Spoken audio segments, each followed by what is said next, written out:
모든 것에는 반드시 시작이 있고 끝이 있습니다. 일에도 시작이 있고 끝이 있습니다. 그런데 어떤 일을 보면 시작이 참 요란합니다. 굉장히 거창하게 시작합니다. 근데 끝을 보면 흐지부지합니다. 끝이 아름답지 않습니다. 이런 일을 보면 차라리 시작하지 않았던 것이 더 좋을 뻔했다라는 생각을 하곤 합니다. 사람과의 관계도 시작이 있으면 끝이 있습니다. 여러분, 첫인상도 굉장히 중요합니다. 그러나 그 사람의 마지막이 더 오래 남습니다. 지난주에 있었던 고신총회에서 25년 전에 같은 교회에서 함께 사역했던 목사님을 만났습니다.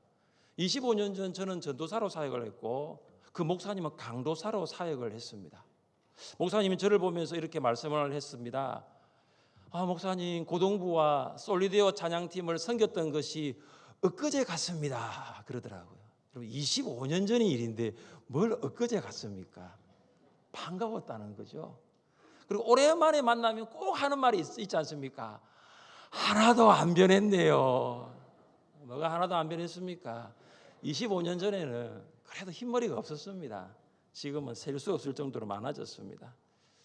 목사님과의 아주 짧은 만남이었습니다. 왜냐하면 총회가 속회 정회를 반복하니까 정회 시간을 오래 안 줍니다. 짧은 만남이었습니다. 그런데 그 순간만큼은 25년 전으로 돌아간 느낌이었어요. 제가 서울 시민교회에서 사역을 했고요. 그 목사님은 강도사였습니다. 참 그때 행복했다. 그때 참 좋았다. 그때 잠시 제가 혼자 와서 생활을 했는데 제가 고시원에서 살았어요. 그러니까 고시원에서 먹는 것이 시원찮지 않습니까? 그러면 주일 오후에는 강도사님이 우리 집에 오세요 해가지고 집에서 강도사님을 식사했던 적이 여러 번 있습니다. 그러니까 너무 그 목사님과의 관계가 너무 행복했던 거죠. 목사님과의 만남이 행복할 수 있었던 것은 관계 시작도 좋았습니다. 그리고 끝도 좋았습니다. 일과 사람과의 관계도 시작과 끝이 있듯이 순종에도 시작과 끝이 있습니다. 왜 순종의 시작과 끝이 있냐면 이 순종은 관계이기 때문이에요.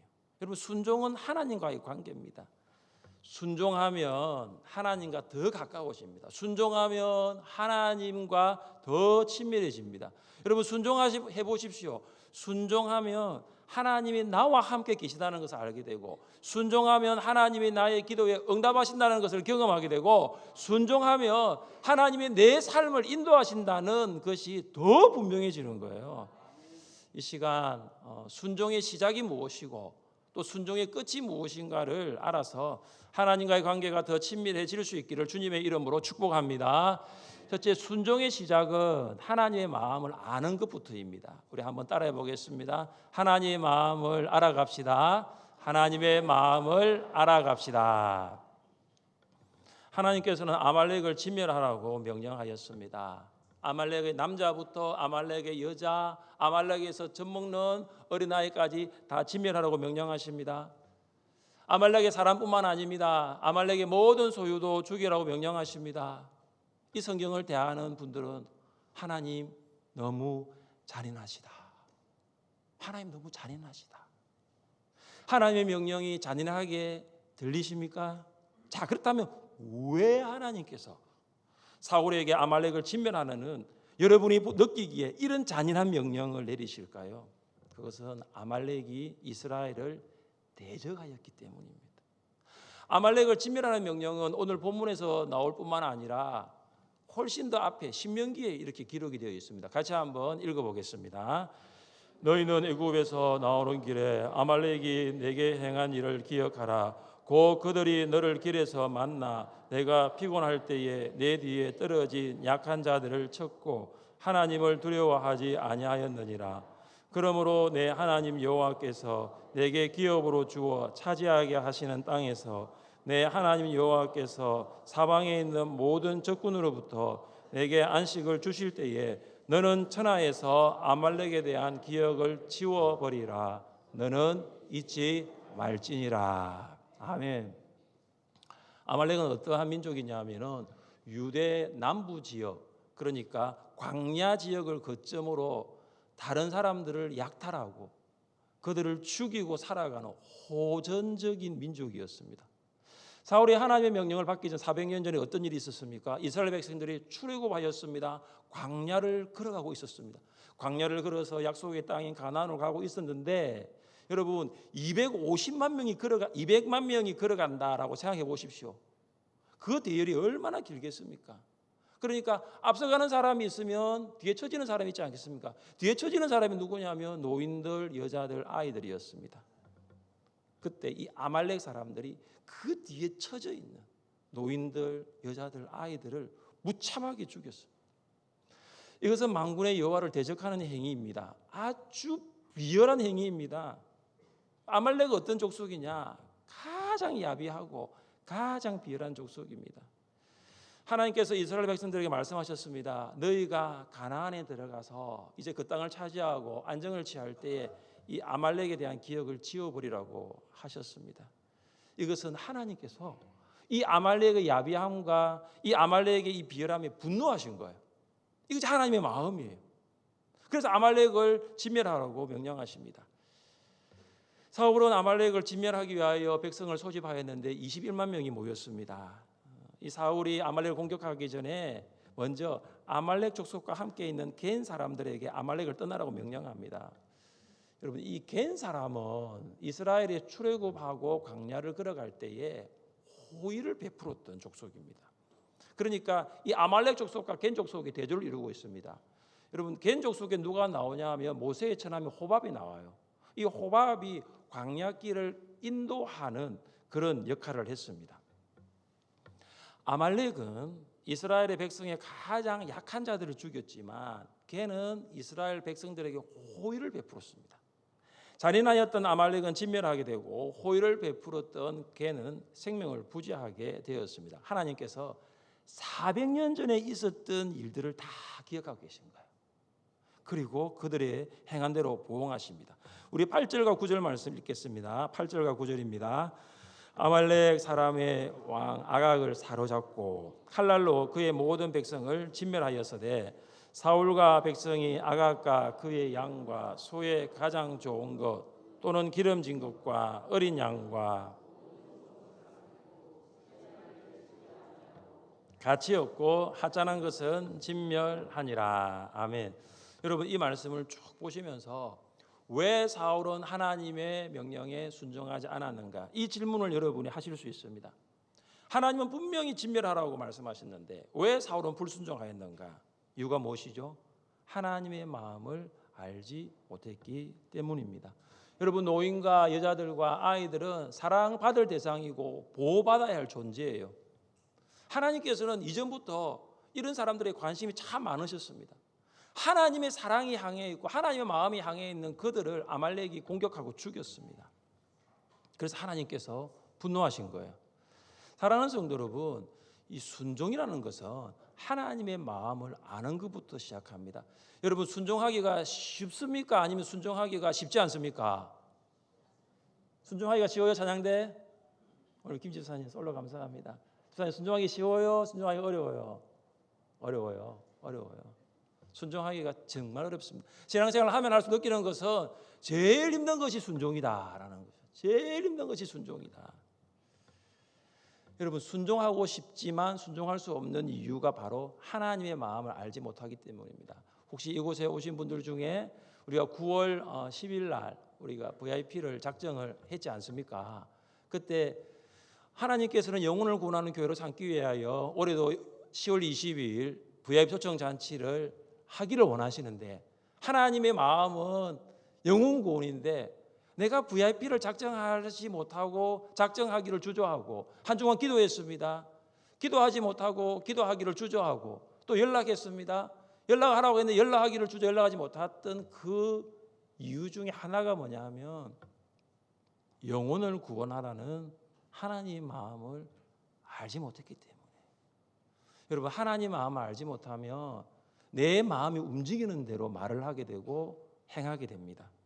순종은 하나님의 마음을 알 때부터 시작합니다. 여러분 왜 10월 20일 초청잔치를 하나님께서 우리 교회에 허락하신 이유 그 마음을 아십니까? 한 영혼이라도 더 구원하기 위하여 하나님께서 이것을 계획하신 것입니다. 하나님의 마음을 아십시오. 여러분, 하나님의 마음을 알면 무엇이라도 순종할 수 있습니다. 그리고 하나님의 마음을 알면 작은 것이라도 순종할 수 있습니다. 하나님의 마음을 알아 순종을 시작할 수 있기를 주님의 이름으로 축복합니다. 둘째는 뭐냐면 선택적 순종은 온전한 순종이 아닙니다. 우리 9절 말씀 같이 한 번 더 읽어봅니다. 9절입니다. 사울과 백성이 아각과 그의 양과 소의 가장 좋은 것 또는 기름진 것과 어린 양과 모든 좋은 것을 남기고 진멸하기를 절개 아니하고 가치 없고 하찮은 것은 진멸하니라. 하나님께서 명령하신 것이 뭐냐면 모든이에요. 모든 것을 진멸하라고 하셨습니다. 그런데 사울과 백성은 아말렉 사람은 죽였는데 왕 아각을 살려두었습니다. 사울과 백성은 하찮은 것, 가치 없는 것은 죽였고 좋고 가치 있는 것은 살려두었습니다. 이것이 뭐냐면 선택적 순종이에요. 여러분, 선택적 순종은 하나님의 말씀을 부분적으로 순종하는 거예요.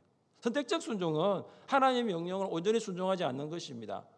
이 선택적 순종은 성경에 말하는 순종이 아닙니다. 사랑하는 성도 여러분, 왜 사울은 온전한 순종을 하지 않고 선택적 순종을 하였을까요? 사울이 진멸하지 않고 살려둔 것을 보면 알 수 있습니다. 사울이 왕을 살려두었어요. 좋은 것을 살려두었습니다.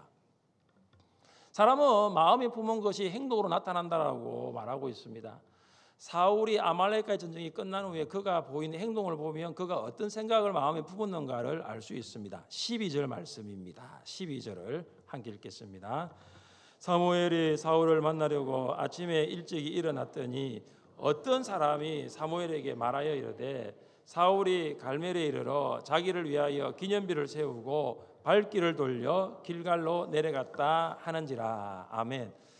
사울이 아말렉과의 전쟁이 끝난 후에 갈멜에서 뭘 세웁니까? 뭘 세우죠? 기념비를 세웁니다. 기념비. 자, 이 기념비는 누구를 위한 기념비입니까? 사울 자신을 위한 기념비. 자, 여기서 보면은 알 수 있습니다. 사울이 왜 모든 것을 진멸하지 않고 선택적 순종을 하였는가? 자신의 이름을 내기 위해서입니다. 하나님께서는 사람들에게 이렇게 말씀하셨습니다. 흩어지라고 했습니다. 그래서 사람들이 흩어지지 않았습니다. 흩어지지 않고 그들이 한 일이 있습니다. 또 말하되 자 성읍과 탑을 건설하여 그 탑 꼭대기를 하늘에 닿게 하여 우리 이름을 내고 온 지면에 흩어짐을 면하자 하였더니 이 탑이 무슨 탑이죠? 바벨 탑이요. 왜 사람들이 흩어지지 않았습니까? 흩어지라는 하나님의 명령에 불순종하였습니까? 왜 그렇죠? 자기 이름을 내기 위해서, 자기 공명심을 드러내기 위해서입니다. 이처럼 우리가 선택적 순종을 하는 이유가 여기 있습니다. 내 이름을 나타내기 위해서예요. 우리의 이름을 내는 것은 아직 우리가 죽지 않았다는 거죠. 우리는 예수님과 함께 십자가에 못 박혀 죽었습니다. 할렐루야. 우리는 예수님과 함께 십자가에 못 박혀 죽었습니까? 할렐루야.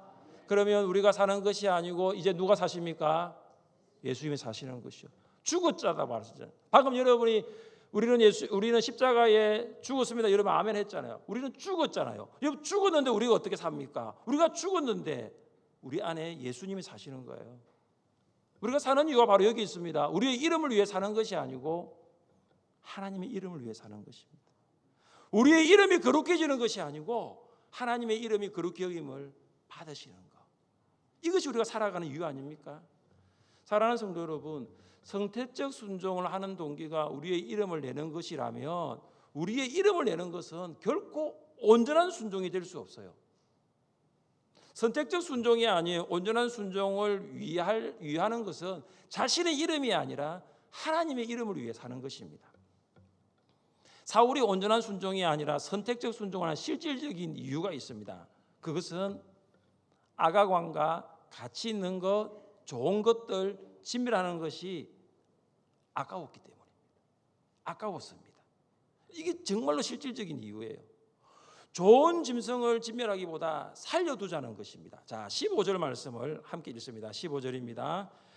사울이 이르되 그것은 무리가 아말렉 사람에게서 끌어온 것인데 백성이 당신의 하나님 여호와께 제사하려 하여 양들과 소들 중에서 가장 좋은 것을 남김이요 그 외의 것은 우리가 진멸하였나이다 하는지라. 아멘. 여기 보시면 사울은 하나님께 제사드리기 위하여 좋은 짐승은 죽이지 않았습니다.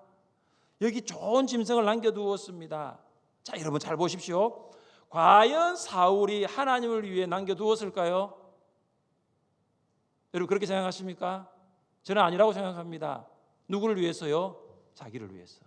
말은 하나님을 위해서지만 결국은 자기를 위해서. 하나님을 위해 남겨두어서는 될 이유가 없죠. 하나님 진멸하나 하실 거예요. 사울은 자신이 갖기 위해서 남겨둔 거예요. 왜 그렇습니까? 보니까 좋은 거예요. 죽이기 아까운 거죠.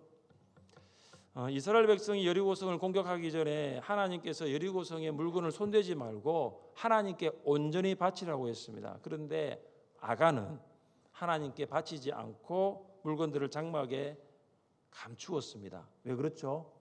하나님께 바치는 것이 뭐였기 때문이죠? 아까웠기 때문이죠. 하나님께서 아브라함에게 내 아들 내 사랑하는 독자 이삭을 모리아산에 번제로 드리라고 명령했습니다. 아브라함은 하나님의 명령에 순종하여 아들을 번제로 드리고자 하였습니다. 왜 아브라함이 아들 이삭을 번제로 드릴 수 있었습니까? 아들이 아까웠습니까? 아까우면 드릴 수 없는 거예요. 사랑하는 성도 여러분, 선택적 순종을 할 수밖에 없는 것은 아깝기 때문이죠. 시간이 아까워요. 주님을 위해서 쓰는 시간은 아까운 거예요. 물질이 아까워요. 주님을 위해 쓰는 물질은 아까운 거죠. 그러나 나를 위해 쓰는 시간은 아깝지 않아요. 나를 위해 쓰는 물질은 아깝지 않아요. 주를 위해 하는 헌신은 아까워요. 그러니까 온전한 순종을 할 수 없습니다. 선택적 순종을 하면 그 결과는 우리를 늘 괴롭게 만듭니다. 다윗과 군사들이 시글락으로 돌아왔을 때 아말렉 사람이 시글락을 공격하여서 성을 불태우고 아내들과 자녀들을 사로잡아 갔습니다. 사무엘상 15장, 오늘 사무엘상 15장에 사울이 만약 선택적 순종이 아니라 온전한 순종을 했다면 아말렉은 시글락을 불태우고 아내들과 아이들을 사로잡아 가지 못했을 것입니다. 이스라엘 백성들이 바사에 살 때입니다. 하만이 계략을 써서 이스라엘 백성들을 모두 진멸하라고 했던 적이 있습니다. 그 하만, 그가 누굽니까? 아말렉의 후손입니다. 사울이 선택적 순종이 아니라 온전한 순종을 했으면 이스라엘 백성이 진멸당하지 않을 수가 있었습니다. 물론 모르드게의 지혜로 이스라엘은 진멸당하지 않았습니다. 여러분, 우리가 선택적 순종을 하면 그 결과는 우리를 늘 괴롭게 만듭니다. 하나 예를 들어 보겠습니다. 자녀가 수험생입니다. 공부를 해야 됩니다. 근데 주일 성수가 걸리는 거죠. 자녀에게 이야기합니다. 얘야, 1년만 주일 성수 하지 말자. 너 대학 들어가면 주일 성수 너 마음껏 할 수 있어. 주일 성수에 대한 선택적 순종을 하면 그 자녀는 부모에게 짐이 됩니다. 여러분, 주일 성수하지 않는 자녀가 대학에 들어가서 주일 성수를 할 수 있을까요? 그 자녀는 하나님부터 멀어집니다. 이것이 무엇입니까? 선택적 순종을 하면 그 결과 우리를 너무나 괴롭게 만든다는 거죠. 선택적 순종은 순종이 아닙니다. 불순종입니다. 여러분, 순종에는 선택이라는 단어가 있을 수 없습니다. 창조주 하나님의 명령에 피조물인 우리가 할 수 있는 것은 선택이 아니에요. 여러분, 정말로 그 선택을 잘 생각해 보시면 여러분, 그 순종은 선택이 없습니다. 순종은 명령입니다. 자신의 이름을 드러내는 것을 내려놓고 온전한 순종을 하시기를 바랍니다. 여러분, 아까워하지 마세요. 하나님 다 아십니다. 여러분의 그 아까워하는 것을 드리는 사람과 그 아까워하지 않는 것을 드리지 않는 것을 하나님이 다 아세요. 하나님을 위한 것을 아까워하지 마십시오. 드리기를 기뻐하십시오. 하나님께서 온전한 순종을 하는 성도에게 은혜와 평강을 주시는 줄 믿으시기를 주님의 이름으로 축복합니다. 마지막 순종의 끝은 변명이 아니라 회개입니다. 여러분, 순종의 마지막은 회개로 끝나야 합니다. 순종의 시작이 하나님의 마음을 아는 것이라면 순종의 끝은 회개입니다. 하나님의 마음을 알지 못하면 여러분, 우리가 불순종할 수밖에 없어요. 근데 불순종하게 되면 우리가 회개하는 것이 아니라 변명할 때가 참 많습니다. 사울이 불순종했습니다. 하나님께서 사울을 이스라엘의 왕으로 세우신 것을 후회하셨습니다. 슬퍼하셨습니다. 왜냐하면 사울이 왕으로서 이스라엘 백성을 잘 인도하기를 하나님이 기대하셨기 때문입니다. 사울이 하나님의 명령에 불순종했을 때 사무엘도 근심했습니다. 놀라운 것은 사울을 향한 하나님의 마음이 사무엘에게 전해진 거예요. 사무엘은 어떤 사람이냐 하면 하나님의 마음을 알아 기도하는 사람입니다. 그래서 밤새 기도합니다. 여러분, 밤새 기도하는 거죠. 자비와 긍휼이 풍성하신 하나님께 사울 그를 위하여 중보하였습니다. 하나님 아버지, 사울이 자신의 잘못에서 돌이켜서 뉘우치고 회개하게 하옵소서. 사울이 돌이켜 하나님의 명령에 순종하게 하옵소서. 사무엘은 사울을 위하여 철야하며 울부짖으며 간절히 중보기도했습니다. 사무엘은 사울을 만납니다. 그런데 사울이 먼저 사무엘에게 말합니다. 내가 하나님의 명령을 행하였습니다. 자, 여러분 잘 보십시오. 사울이 말한 내가 하나님의 명령을 행하였습니다. 이 말이 맞습니까? 틀립니까? 또 맞다면 맞을 수도 있어요. 안 행한 건 아니에요. 그러나 여러분, 만약 이 말이 맞다면 하나님이 후회하실 리가 만무합니다. 사무엘이 근심할 리가 없습니다. 하나님의 명령을 행하였다. 이 말을 하는 것, 행하지도 않았는데, 하나님의 명령을 행하지도 않았는데 아까워서 자기 것으로 취했는데, 이 말은 사울이 얼마나 영적인 수준이 어린아이 수준인지를 잘 보여주고 있는 거죠. 행하였습니다. 그렇게 하면 넘어갈 줄 알았어요. 그런데 여러분, 그때 놀랍게 양과 소의 소리가 들립니다. 방금 전까지 행하였습니다, 다 진멸했습니다 했는데 양과 소의 소리가 들립니다. 그래서 사무엘이 묻습니다. 이 소리가 무엇입니까? 그때 사울이 대답합니다. 15절 말씀을 함께 읽겠습니다. 15절입니다. 사울이 이르되 그것은 무리가 당신의 하나님 여호와께 제사하려 하여 양들과 소들 중에서 가장 좋은 것을 남김이요 그 외의 것은 우리가 진멸하였나이다 하는지라. 아멘. 여러분, 사울의 대답을 잘 보십시오. 오늘 본문을 기록한 여러분 9절을 보시면 9절의 시작은 사울과 백성이로 시작하죠. 자, 사울과 백성이 쓸모없는 것, 값없는 것 죽였지만 가치 있고 좋은 것 살려두었습니다. 근데 15절을 잘 보시면 사울이 빠져 있습니다. 백성만 남아 있어요. 무리가 있고요. 백성이라고 시작합니다. 이 말이 무슨 말입니까? 나는 모르는 일입니다. 나는 무관합니다. 모든 책임을 자기가 지는 것이 아니라 백성에게 전가하고 있습니다. 또한 사울은 이렇게 말합니다.